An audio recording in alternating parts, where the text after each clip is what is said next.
Why you should quit DST. First off, the community sucks. Like, really bad. Luckily for me, this is mostly people outside of my subscribers.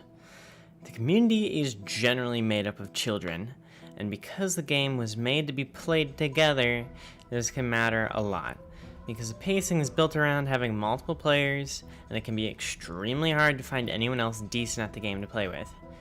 The issue with the community mostly comes down to bad players thinking they're good players. Because the only real score players have to go off of for how good they are is, how many days can I survive? And it should be easy for anyone with over 20 hours to survive indefinitely. These bad players repeatedly spread misinformation, and if you play with them, they will drag your server down, slowly killing you off. I've shown some screenshots from Casey Diaz's post history on Reddit, a Don't Starve veteran, where he's downvoted for saying what's correct and giving good advice. Going back, the 20 hours to survive indefinitely of playtime isn't usually what it takes to get a player there because of all this misinformation. Many players will take more like 30, 40, 50 hours to do this. These children also kill off any good community figureheads repeatedly and help extremely bad content to rise. The community has killed off Helicow Puma, Bumbleborg, Kulthozer, Ukitsu Times, Flare TV. And now it's bringing on the rise of Raising Hell and the Beard 777, who are known for stealing content, making the content super long and drawn out, and clickbaity for ad revenue. For Raising Hell, he's mostly changed his ways on stealing content, so I'm not going to go in depth here. But for the Beard 777, this is happening often and recently. The Beard 777 recently took a design that is extremely unique for a Varg farm made by Gabriel, and took unique wood farms from Don Gianni. He didn't credit them at all, and is basically claiming these designs as his own. The Beard 777 is also just making videos for ad revenue if you look at it. Yet the community believes he's the little golden boy. He's also willing to spread misinformation as long as it means less work on his part, and this all comes at the expense of the viewer's time. Great, yeah, you guys need less time in your day, obviously, I know. Plenty of videos he's clearly dragging out past the 10-minute mark, which allows the creator to place multiple ads on the video, leading to double or sometimes even triple the ad revenue, and that's taking more of your time up. Okay, thanks. He talks really slowly on purpose to drag videos out. Normal people don't talk like this.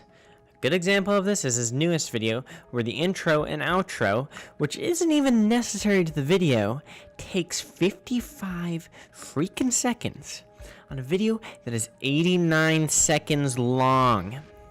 That's almost 2/3 filler. And 3.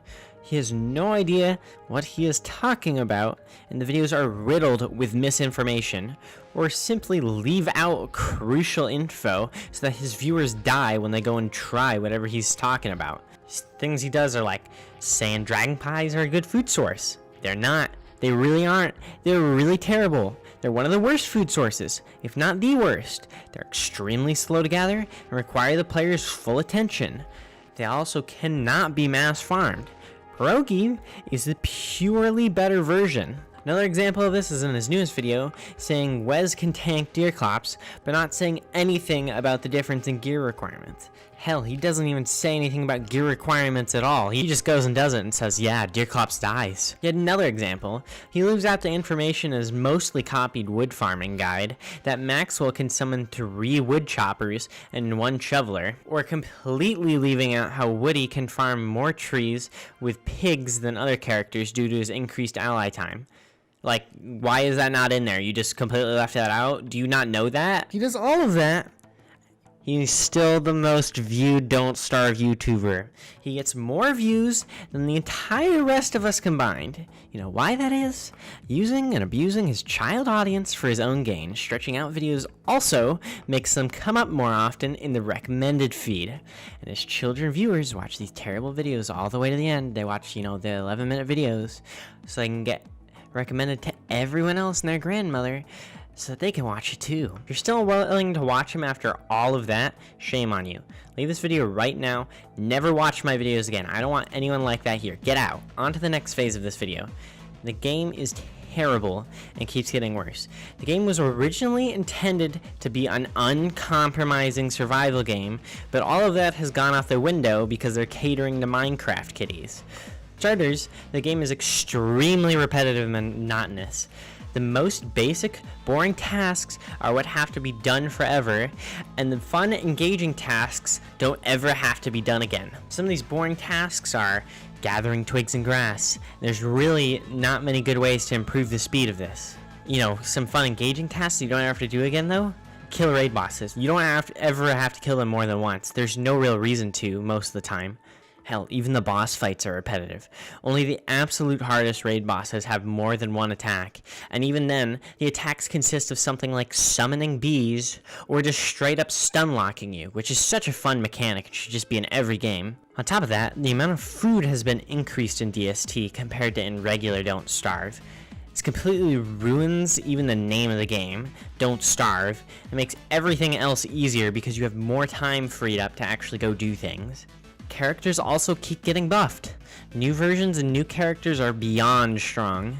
Wartox is easily SS plus tier, and there's no reason to play anyone else but him. Fastest character in the game, limited invincibility from his teleports, doesn't even need to eat, he can heal himself so much, and his base stats are high on top of all that. My hopes were that they would nerf everyone, as the game is too easy, and games should get harder over time, so that the fan base will stick around, but we got no luck there. Raid bosses make Deerclops the only dangerous seasonal boss a breeze to kill off. You can now just simply lure him over to the Dragonfly or over the Bee Queen. You don't even have to fight him. He's just dead. He just dies on his own. They just fight each other. In DST, you can disconnect and reconnect so that darkness is never able to kill you, even if you royally mess up. It just won't happen, especially if you're the host, because then you don't have any lag time disconnecting. There's just no issue, just disconnect. There's no problem here. And then there's no way the game is going to get better. The last time updates came out, they were greatly misconsidered in terms of difficulty, adding things like the Ancient Fuel Weaver, which gives literal full invincibility and the ability to control a boss monster. This boss was supposed to be unsoloable, which Klee had said multiple times before he came out that he would be, but surprise, surprise, the very same day he came out, people were just blowing him up with stacks of gunpowder. Solo. They didn't even have to fight him. No, don't fight him. And he's still easily soloable to this day. You just run him around the arena and make sure he doesn't eat his minions. Oh my gosh, that's so hard. What should we do? Just don't play it. Just don't play the game.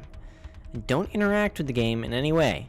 Don't watch YouTube videos on it. Don't contribute to the forums. Just do nothing. I will do the same. No more Don't Starve videos from this point on. It's done. That's it. Bye. Expect different content next week. Maybe I'll make this into a TF2 channel. You guys probably like that.